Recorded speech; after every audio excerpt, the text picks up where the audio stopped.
Welcome back student. In the last video lecture we talked about the tools of fiscal policy, जिसमें हमने दो tools की बात की है कि गवर्नमेंट फिस्कल पॉलिसी में दो चीज़ें करती है. दैट मीन्स या तो वो अपने गवर्नमेंट एक्सपेंडिचर को कम या ज़्यादा करती है या फिर अपने टैक्स को कम या ज़्यादा कर देती है ताकि दोनों इक्वल हो सकें.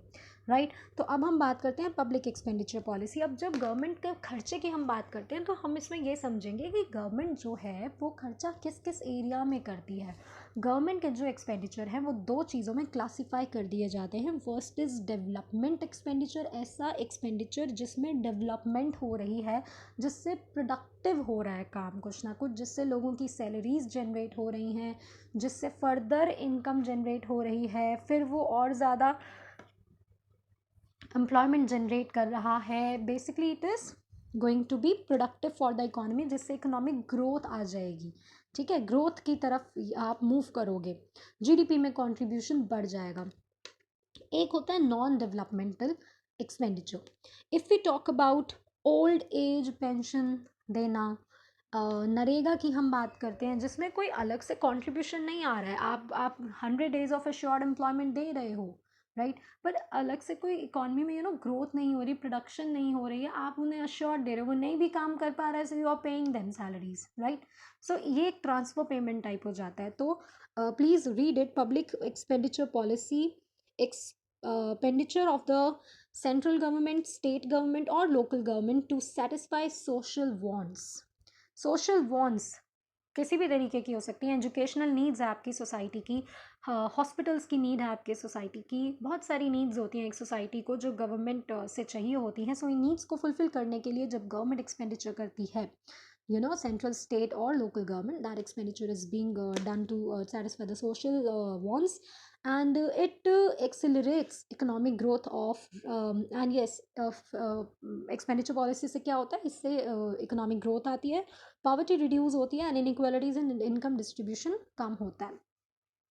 जैसे कि अगर मैं नॉन डेवलपमेंट एक्सपेंडिचर कर रही हूँ तो मैं गरीबों को सब्सिडाइज्ड रेट पे दे रहे हैं, हम ओल्ड एज पेंशन दे रहे हैं, नरेगा दे रहे हैं, तो इससे पॉवर्टी रिड्यूस हो रही है, although it is non productive. ठीक है. इन द सेम वे अगर मैं डेवलपमेंटल एक्सपेंडिचर कर रही हूँ तो उससे इकोनॉमिक ग्रोथ हो रही है. ठीक है.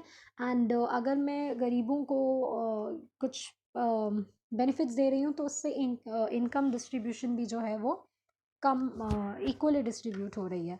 ऑल्दो अगर मैं back and in the same manner अगर मैं बैकवर्ड रीजन्स में जाके इंडस्ट्रीज सेटअप कर रही हूँ, in that also I am trying to accelerate economic growth and also trying to reduce the inequalities in the income distribution. Then taxation policy. Taxation policy जो है this is most important.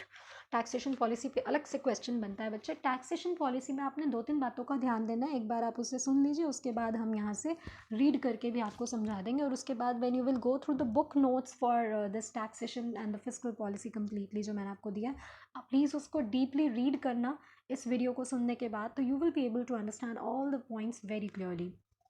बच्चे taxation policy में आपको सबसे पहले ये पता होना चाहिए कि टैक्स का सिस्टम कैसा है इंडिया में. इंडिया में टैक्सेशन सिस्टम दो तरीके का, एक डायरेक्ट टैक्सेशन सिस्टम है और एक इनडायरेक्ट टैक्सेशन सिस्टम है. सो पहले हम रीड कर लेते हैं. देखो, टैक्सेशन पॉलिसी. इनवॉलेंट्री फ़ी. सबसे पहले टैक्स है क्या? टैक्स एक इनवॉलेंट्री फ़ी है, मतलब कोई देना नहीं चाहता है टैक्स, इनवॉलेंट्री है, कोई वॉलेंट्रीली नहीं चाह रहा है लोग मुझसे टैक्स ले लो, मेरी इनकम लो जो मैंने इतनी मेहनत से कमाई है, just take it. Nobody wants that, right. But taxation policy मतलब टैक्स ऐसी चीज़ है जो कि इनवॉलेंट्री एक फ़ी है which is levied on individuals और कॉरपोरेशंस. या तो हम लोग इंडिविजुअल्स पे करते हैं या फिर कॉरपोरेशंस पे करती हैं. Enforced by the government entity. Governments, कोई भी government entity, central government, state government और द लोकल गवर्नमेंट आप पे एनफोर्स करती हैं. क्यों? ताकि वो अपनी जितनी भी एक्टिविटीज़ हैं in order to finance their expenditures, उसको फाइनेंस कर सके, इसलिए टैक्स लगाया जाता है.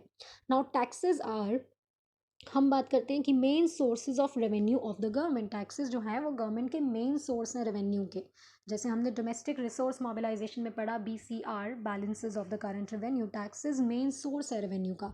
लेकिन टैक्सेशन जो है वो दो तरीके से कलेक्ट किया जाता है लोगों से, एक डायरेक्टली और एक इनडायरेक्टली. डायरेक्टली में क्या होता है, that means incidence and burden of the tax. जो जिसकी जेब से जा रहा है और जो खुद सरकार को दे रहा है वो एक ही बंदा है, that is direct tax. Income tax is an example of this. Indirect tax मतलब जिसकी जेब से जा रहा है वो अलग है, और जो एक्चुअली में पे कर रहा है वो अलग है। जिसकी बर्डन है जिस पर पे करने का, जिसको एक्चुअली दुख हो रहा है टैक्स पे करने का, वो अलग इंसान है।